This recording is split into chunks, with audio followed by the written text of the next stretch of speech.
But what if that purchase is for $500,000? You will never make that kind of a buying decision without knowing your vendor or your supplier left and right. Welcome to Unstoppable Podcast with Harry Sardinas, inspiring conversations with influential millionaires, investors, thought leaders, entrepreneurs who are making a massive difference with their innovative products and services, and sharing the challenges and wisdom of how they sold their first million. Yeah, because in the end of the day, we have to be effective and produce Exactly. more. It's the nature of business in the first place. So, Andrew, Andre? Tell us a little bit more about organizing events and bring people from all over the world to Silicon Valley. Has been a challenging process. So what was your biggest challenges developing this business, and how you overcome these challenges? Right now, I am actually sitting not in Silicon Valley. I'm sitting in Riyadh, Saudi Arabia. Saudi, why are you doing that? It's too far from Silicon Valley. I like traveling, Harry, and we have clients all over the world, including quite a few of them in Saudi Arabia. So I just attended a conference called LEAP conference. It's the major technology conference in Saudi Arabia, and I had meetings with our clients. So attending and giving talks similar to yours, but live talks at conferences. So that's what I've been doing for the last couple of weeks, sitting here and visiting our clients here in Saudi. Your question is, what was the biggest challenge for me when I started organizing those programs? These are not exactly, you call them events.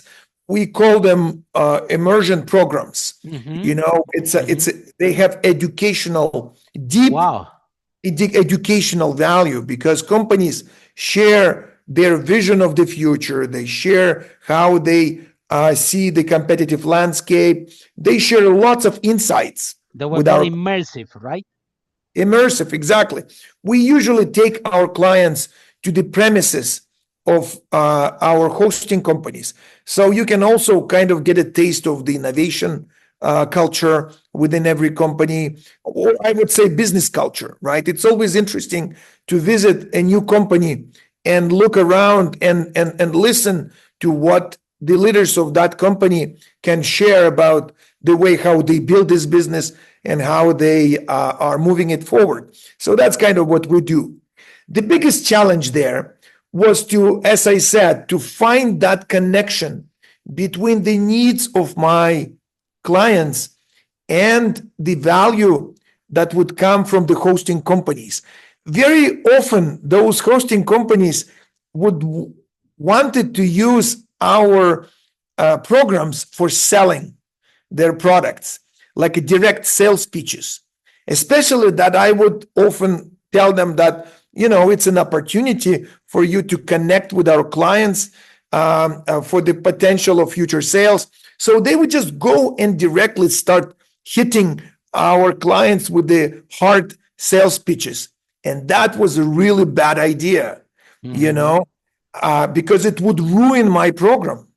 Exactly. We ruin the whole experience, right? Exactly. Yes. So I would need to come and tell all of our partners, partner companies in Silicon Valley, please do not do sales pitches.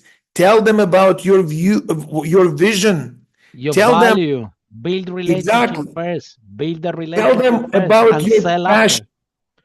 Yes. Tell them about who you are. Establish a human connection. Give them your insights about the markets. Share your ideas about what's going on in knowledge and in technology markets. Essentially, give them your vision. Connect them on a human level. And then if you can educate them, then you can sell them. Absolutely. You can educate. If you can educate the need, then you have a better chance to to sell. Exactly. Sometimes the people don't even know that they need the product. So rather than Exactly, go Gary. and sell something that people don't need, how Yeah. about educating the need? How about present yourself who you are and what are the benefits and what are the vision of your company, and probably the I people would are always listening to it. Yeah. I would always tell my my partners, like hosting companies in Silicon Valley, that if you can build a relationship, you first need to build a human connection with those executives.